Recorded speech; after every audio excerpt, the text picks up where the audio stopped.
Secundaria tercer grado. Matemáticas. Aplicación de los criterios de semejanza de triángulos.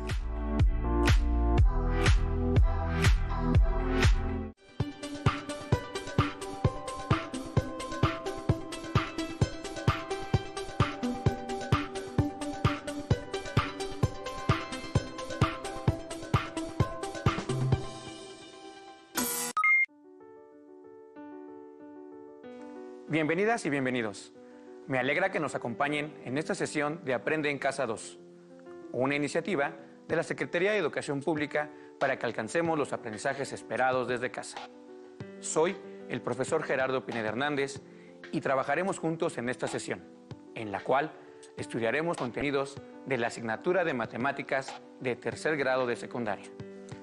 En esta sesión trabajaremos juntos para lograr el aprendizaje esperado. Resuelve problemas de congruencia y semejanza que implican utilizar propiedades en triángulos o en cualquier figura. Durante estos últimos días hemos estado hablando sobre congruencia y semejanza de figuras, especialmente de triángulos y cuadriláteros. Pero, ¿dónde podemos utilizarlos en nuestro día a día? Nuestro propósito en esta sesión es conocer uno de los 3 criterios de congruencia de triángulos, el que se conoce como ángulo-ángulo, haciendo un énfasis en la relación de proporcionalidad de sus lados. Antes de iniciar, las y los invitamos a tener a la mano cuaderno de matemáticas, lápiz y goma, para que puedan anotar las ideas principales, además de las preguntas que surjan en el desarrollo de nuestras actividades. Dicho lo anterior, es hora de comenzar con un repaso del tema proporcionalidad, que nos brindará información importante antes de entrar al contenido central de nuestra actividad del día de hoy. Consideremos un segmento de recta, al cual denominaremos segmento A, y tiene una longitud de 10 centímetros. Y de él mismo desprendemos otro segmento, al cual llamaremos segmento B, y que al copiarlo del segmento A, como consecuencia, mide también 10 centímetros de longitud. Ambos segmentos son congruentes entre sí, ya que tienen la misma forma y tamaño. Vamos a comprobar esto matemáticamente hablando. Si obtenemos el cociente de la medida de ambos segmentos, es decir, 10 centímetros que mide el segmento A, entre los 10 centímetros que mide el segmento B, obtendremos como cociente el número 1. Con esto podremos determinar que el segmento A es congruente con el segmento B, ya que el cociente obtenido de la división de sus medidas nos dio como resultado 1. Ahora, si aumentamos el tamaño del segmento B al doble, es decir, en lugar de medir 10 centímetros ahora, mide 20. Y si realizamos el mismo proceso para obtener el cociente, encontraremos que 20 entre 10 nos da como resultado 2. Es decir, el segmento A es el doble del segmento B y por lo tanto son proporcionales entre sí, ya que tienen las mismas características, pero la medida de uno es el doble de la medida del otro, porque el cociente obtenido es mayor a 1. Ahora, al segmento B, lo reducimos hasta llegar a 5 centímetros y realizamos la misma operación matemática. Encontraremos que 5 entre 10 nos da como resultado 0.5, es decir, que el segmento B es la mitad del segmento A, porque el valor obtenido es menor a 1, es decir, el segmento resultante es más pequeño. Estos valores que encontramos al dividir las medidas de los segmentos es el factor constante de proporcionalidad o razón de proporcionalidad. Cuando el valor del factor de proporcionalidad da como resultado 1, nos indica que ambas líneas son congruentes, es decir, que tienen las mismas características y la misma medida. Pero si el valor es mayor, nos indica que las líneas son semejantes, ya que tienen las mismas características, pero una es mayor que la otra.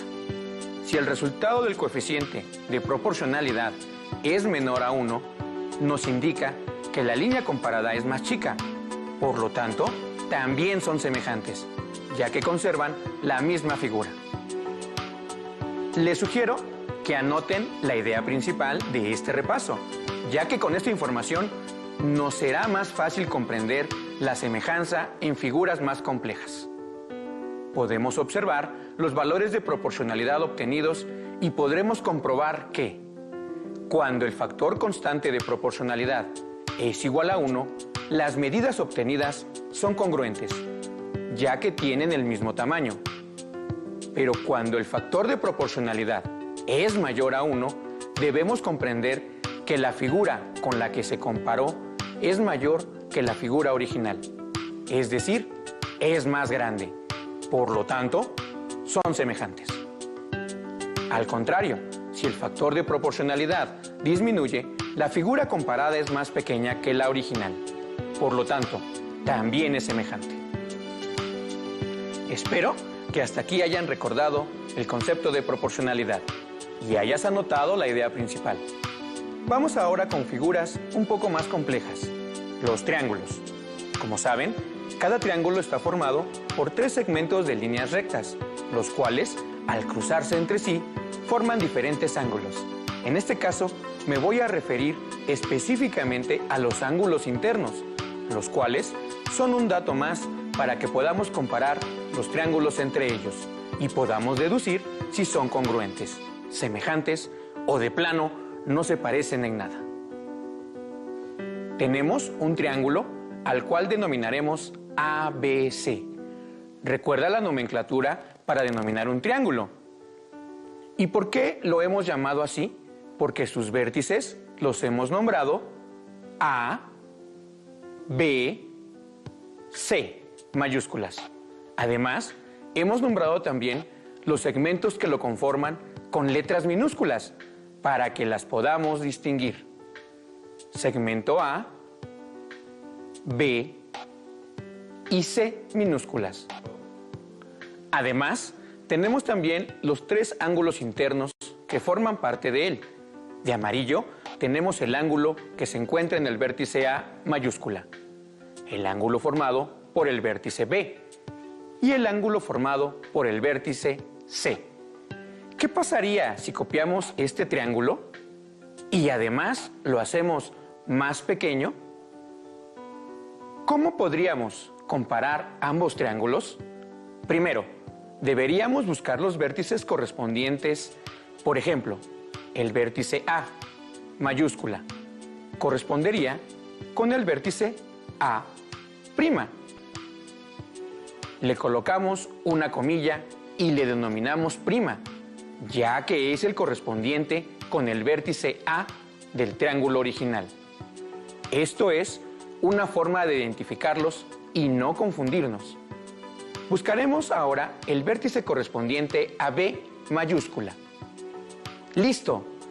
De esta forma ya tenemos 2 vértices identificados. Lo llamaremos B'. Por lo tanto, solo nos queda el vértice C.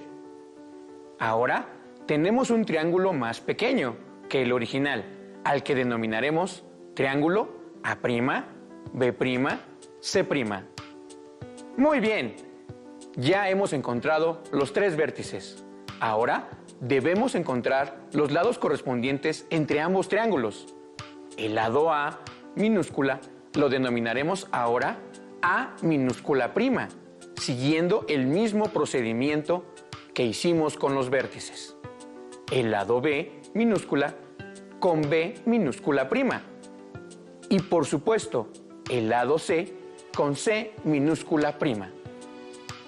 Para finalizar, observen que los ángulos del triángulo ABC también tienen su ángulo correspondiente en el triángulo A', B', C'. Veamos el primero. El ángulo formado en el vértice A corresponde con el ángulo formado en el vértice A'. Y el ángulo del vértice B con el vértice en B'. Y por supuesto, el ángulo en el vértice C y C'. Con estos datos podemos comparar dos triángulos y descubrir si son congruentes, semejantes o de plano no tienen uno que ver con el otro. Solo quiero hacer énfasis en los ángulos que los conforman, ya que ellos y la medida proporcional de los lados correspondientes nos van a ayudar a resolver algunos problemas de la vida diaria como el que vamos a ver. Quiero platicarles que cuando yo era adolescente era un poco inquieto. Me gustaba correr y jugar, pero sobre todo probar cosas nuevas. Así que un día, en la casa, encontré un bote de pintura en spray, misma que mi papá había comprado para poder pintar el marco de una ventana. Al tomarlo, tuve la idea de pintar algo, pero dentro de la casa no encontré nada que se acomodara a mis gustos. Quería que fuera algo grande, espectacular. Así que salí al patio trasero y al abrir la puerta estaba ahí, una gran barda pintada de color rojo que me invitaba a utilizar la pintura. Y no lo dudé, y con calma la destapé. La quité y la coloqué en dirección hacia la barda. No lo pensé y escribí una palabra que delataba al autor de los hechos: Jerry, como me decían mis amigos. Lo disfruté tanto que lo remarqué hasta que se hicieron más grandes y negras las letras. En la tarde, cuando mi papá regresaba de la fábrica donde laboraba, recibió una gran sorpresa al asomarse al patio trasero y ver mi nombre pintado en la pared. Se molestó tanto que levantó la voz para que yo acudiera a su encuentro. Lo primero que me preguntó es si yo había realizado tal acto de vandalismo en la pared. Y al estar de pie frente a esa enorme pared roja y ver mi nombre pintado en ella, no pude decir que no. Mi padre, muy molesto, no me dijo nada, solo se metió a la casa y yo me quedé de frente a la pared, viendo mi nombre con un gran remordimiento. Más tarde, fui a ver a mi padre y le pedí una disculpa. Él me explicó que todos cometemos errores. Lo importante era reconocerlos y después tratar de enmendarlos, por lo que decidí pintar la barda con mis propios métodos. Como buen adolescente, no tenía dinero para comprar la pintura que necesitaba para pintar la pared. Así que antes que otra cosa, me dirigí a la tienda de pinturas y le pregunté al encargado cuánta pintura requería para pintar una barda grande. Este me preguntó, ¿cuántos metros cuadrados mide la barda? Y yo le respondí que era muy alta y muy larga. Sonrió y me dijo, ve a dónde está la barda, mides el alto y el largo, y lo que obtengas lo multiplicas para obtener el área. De esa forma, sabes cuántos metros cuadrados de pintura necesitas. Y me mostró un bote de pintura y me dijo, esta es la pintura más barata que tengo, y 1 litro te sirve para pintar 10 metros cuadrados. El litro cuesta 80 pesos. Regresé corriendo a la casa a tratar de medir la barda. El largo lo medí exactamente, 12 metros. Pero el tratar de medir el alto fue imposible, ya que estaba realmente alta y en la casa no teníamos escalera. Fui con mis vecinos y nadie me pudo prestar una, así que fui a recostarme en mi casa a tratar de pensar cómo medir el alto de la barda. A la mañana siguiente me asomé a la ventana de mi cuarto, que tiene vista al patio trasero, y observé con curiosidad que el sol brillaba fuertemente sobre la barda y que ésta proyectaba una sombra sobre el patio. Recordé entonces que la maestra de matemáticas alguna vez nos puso problemas de sombras proyectadas en el piso, o algo así. Me fui corriendo a buscar mis cuadernos de tercero de secundaria y en los apuntes encontré unos ejercicios que nos puso en donde podían obtener medidas de lugares inaccesibles, solo con la luz del sol. Traté de recordar lo que nos había explicado al ir leyendo los apuntes, pero no encontraba cómo lo había hecho. Entonces recordé un problema que tenía un edificio y un poste que reflejaban la luz del sol en el piso, y con esos datos podían obtener la altura del edificio sin tener que subirse ni arriesgarse a lastimarse en el intento. La sombra que proyectaba la barda mediante los rayos del sol, la barda en sí y el suelo formaban un triángulo. Pero algo me faltaba. No podía medir solo el lado de la sombra. Algo más faltaba. Algo más faltaba. ¿Contra qué lo compararía? Así que busqué algo que pudiera mover y ponerlo como el poste del ejemplo del problema de la maestra. Busqué y busqué hasta que encontré un palo de escoba, al cual le retiré el cepillo. Con gran disposición me lo llevé hacia la barda y descubrí que el sol había subido más, por lo que la medida de la sombra ya no era la misma. Me recordé, el tiempo y el movimiento del planeta siguen su curso, lo tienes que hacer más rápido. Así que medí primero el palo de la escoba y encontré que exactamente tenía 1,19 metros, es decir, 1,19 metros. Pero algo me faltaba. Regresé a mi cuaderno y vi que para que los triángulos fueran semejantes y poder calcular la medida de la barda, los ángulos comprendidos entre el lado que es proporcional deben medir lo mismo. Al medir el ángulo formado por la base del muro, el suelo, descubrí que medía exactamente 90 grados. Por lo tanto, era un ángulo recto. Así que el palo de la escoba debería formar un ángulo congruente con el formado por la pared y el suelo. Así que desplacé el palo hacia la sombra que se formaba por la luz del sol sobre la pared, haciendo que limitara exactamente con la coronilla superior. Y traté de formar un ángulo recto entre el palo de escoba y el suelo. Como era demasiado trabajo, tuve que pedir apoyo a mi hermano para que él lo sostuviera, mientras yo tomaba las medidas necesarias. Solo me faltaba un ángulo más. Este ángulo era común a los dos triángulos que ya había formado. ¿Cuáles triángulos? El formado por la barda, el suelo y la sombra proyectada por el sol. Y el formado por el palo de escoba, el suelo y la sombra proyectada por el sol. Procedí entonces a medir la base del triángulo mayor y me dio como resultado 8,41 metros. Después medí la base del triángulo menor y obtuve como resultado 1,75 metros. De esta forma ya había conseguido todas las medidas necesarias. ¿Qué me faltaba? Realizar los cálculos. Solo te recuerdo que el alto del palo de escoba era de 1,19 metros. Como lo vimos al principio de la sesión, es importante obtener la proporcionalidad de los lados correspondientes de cada triángulo, en este caso de sus bases, por lo que decidí obtener el cociente de ellos.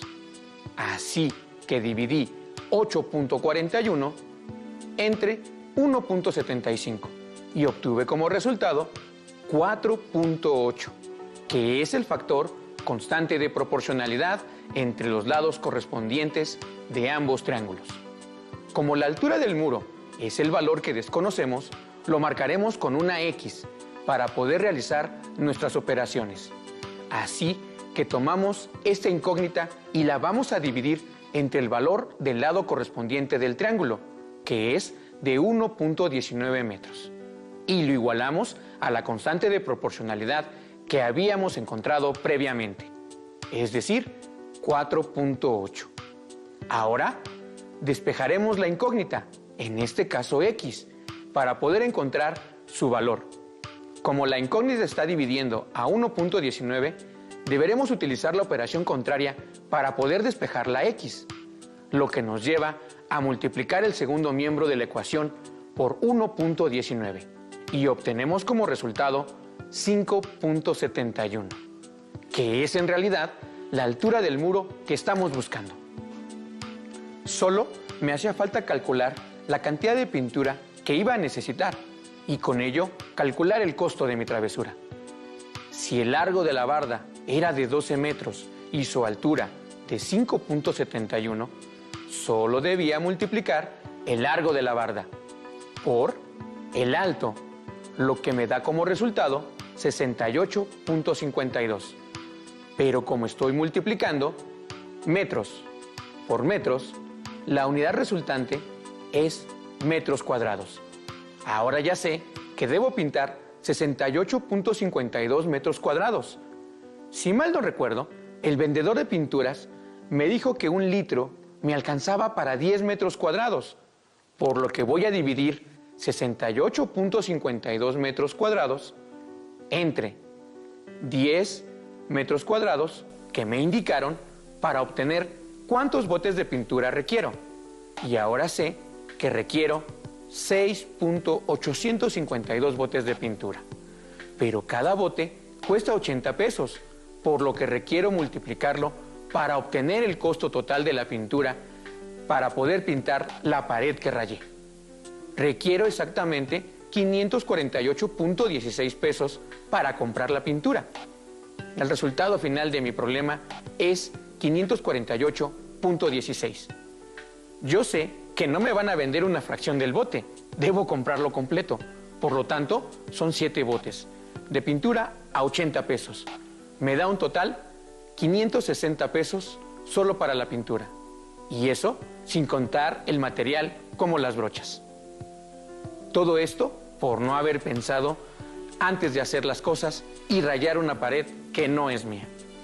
Solo quisiera hacer un resumen de todas las cosas que hicimos el día de hoy, para que tengas en claro qué fue lo que utilizamos en cada caso. Para poder medir distancias inaccesibles, como la del muro del problema, podemos utilizar la semejanza de triángulos. Estos triángulos deben cumplir con ciertas características para que sean semejantes. En el caso de hoy, utilizamos el criterio de semejanza ángulo-ángulo, es decir, que los ángulos adyacentes a un lado proporcional sean iguales, aunque no es el único criterio, ya que existen 2 más. Por eso, vamos a comparar 2 triángulos que se obtienen del problema que nos planteamos. Sé que pudieron haberse confundido, pero vamos a aclarar por qué los 2 triángulos son semejantes. De esta forma, podríamos comprender mejor el corolario que nos indica que si 2 pares de ángulos correspondientes de 2 triángulos son iguales, entonces los triángulos son semejantes. Para eso, eliminaremos algunas partes de la imagen que trabajamos con anterioridad y encontraremos que tenemos 2 triángulos, los cuales vamos a separar para que los puedas contemplar mejor. Para que podamos identificarlos, vamos a utilizar lenguaje matemático y nombraremos cada vértice de cada triángulo con literales. Por ejemplo, del triángulo más grande, empezaremos por el primer vértice y le pondremos A. Al segundo vértice le pondremos B. Y al tercero le pondremos C. De tal forma que tenemos el triángulo ABC y se escribe en lenguaje matemático como triángulo ABC mayúsculas. Observen en la parte superior izquierda de la pantalla la nomenclatura correcta. De la misma forma, ahora al triángulo más pequeño lo nombraremos según los vértices que corresponden al triángulo mayor. El vértice A correspondería con el vértice A' en el triángulo menor. De la misma forma, el vértice B con el vértice B'. Y por supuesto, el vértice C con el C'. Por lo que el triángulo resultante se denominará triángulo A'B', C'. La idea es demostrar que ambos triángulos son semejantes, lo que representamos matemáticamente con esa tilde invertida. Pero por ahora la eliminaremos hasta comprobar que realmente son semejantes ambos triángulos. Lo primero que vamos a hacer es usar un transportador para medir el ángulo en B y observamos que mide exactamente 90 grados. Medimos ahora el ángulo correspondiente en B, es decir, B', y vemos que también mide 90 grados. Por lo tanto, el ángulo en B es igual al ángulo en B'. Ahora vamos a medir el ángulo C. Colocamos nuestro transportador y vemos que mide 34.17 grados. Con el mismo transportador, medimos ahora el ángulo C' y vemos que mide 34.17 grados. Por lo tanto, los dos ángulos son iguales. Bien, ya comparamos dos ángulos correspondientes de cada triángulo y observamos que miden lo mismo, pero nos faltaría el tercer ángulo, es decir, el que se encuentra en el vértice A y en A', pero ya no los mediremos. Ahora vamos a utilizar un teorema que ya es conocido por nosotros, y es aquel que dice: la suma de los ángulos interiores de un triángulo es igual a 180 grados. Si sumamos el ángulo A más el ángulo en B más el ángulo en C, nos debe dar en total 180 grados. Ahora reemplazamos el valor del ángulo en B por el que ya teníamos, que es 90 grados, y el del ángulo en C por 34.17 grados. Sumamos los valores y obtenemos 124.17 grados. Despejamos el ángulo en A, restándole a ambos miembros de la ecuación 124.17, y obtenemos como resultado la medida del ángulo en A, la cual tiene un valor de 55.83 grados. En el caso del triángulo A', B', C', los valores de los ángulos son los mismos, por lo que el valor del ángulo A' es igual al valor del ángulo en A. Por lo tanto, matemáticamente hemos encontrado que en ambos triángulos los ángulos correspondientes miden lo mismo, por lo que deducimos que son semejantes. Algo que se llama razonamiento deductivo, el cual nos permite inferir respuestas desde observaciones comunes. Así como cuando ves que el cielo se nubla, podrías pensar que hay probabilidad de que llueva. De la misma manera, a lo largo de la humanidad, diferentes pensadores y filósofos han ido acrecentando el conocimiento matemático. Me voy a permitir realizar una lectura de tu libro de matemáticas que llevaron en segundo grado, para que conozcan un ejemplo de esto. Eratóstenes fue un matemático, astrónomo, geógrafo y poeta griego. Fue llamado a Egipto en el año 236 antes de nuestra era, para que se hiciera cargo de la biblioteca de Alejandría, donde aprendió que Siena, hoy Asuán en Egipto, está situada prácticamente sobre el trópico de Cáncer, y por esto, el día del solsticio de verano, a mediodía, los objetos no proyectan sombra. En Alejandría, en el solsticio de verano, Eratóstenes enterró una vara en el suelo y notó que, a pesar de ser mediodía, esta proyectaba sombra. Determinó, mediante un instrumento parecido al reloj solar, que el ángulo que se formaba entre la vara y los rayos del sol era de 1/50 de 360 grados. Pensó que como el sol se encontraba tan alejado de la Tierra, sus rayos podían suponerse paralelos entre sí. Eratóstenes mandó medir la distancia entre Siena, representado por una S, y Alejandría, representada por una A. Pero es probable que ya conociera ese dato. La distancia que utilizó para sus cálculos fue de 5.000 estadios. Y la longitud del arco AS, Eratóstenes pudo calcular la longitud de la circunferencia terrestre. Solo con la deducción matemática, Eratóstenes pudo medir la distancia de la circunferencia de la Tierra, apoyado en la observación de fenómenos naturales que existían a su alrededor. En este caso, de los rayos del sol, como lo hicimos en esta lección, por lo que los invito a ser más observadores con lo que ocurre a nuestro alrededor, analizarlo y ver hasta dónde nos conduce. Te maravillarás de lo que descubres. Para finalizar la lección de hoy, les pido anoten en su cuaderno el criterio de semejanza de triángulos que trabajamos. Lo conocemos como el criterio ángulo-ángulo, en donde encontramos que si dos pares de ángulos correspondientes de dos triángulos son iguales, entonces los triángulos son semejantes. Si recuerdan este corolario, van a ahorrarse muchos cálculos en un futuro. Les recomiendo que para que puedan recordar la lección del día de hoy, busquen en su libro de texto de matemáticas de tercer grado problemas de semejanza de triángulos que utilicen el criterio ángulo-ángulo. Los podrán encontrar en el bloque 1. ¡Listo! Por el día de hoy hemos terminado, pero aún nos queda mucho por descubrir. Así que los esperamos el día de mañana para seguir aprendiendo. ¡Hasta la próxima! Si tienes dudas o necesitas ayuda, llama al Centro de Apoyo Pedagógico a Distancia. El número de teléfono para secundaria es el 55 36 01 71 23. Si requieres consultarlas con el sitio aprendeencasa.cep.gov.mx, en donde podrás ver nuevamente los videos de los programas y además encontrarás actividades para fortalecer tus aprendizajes.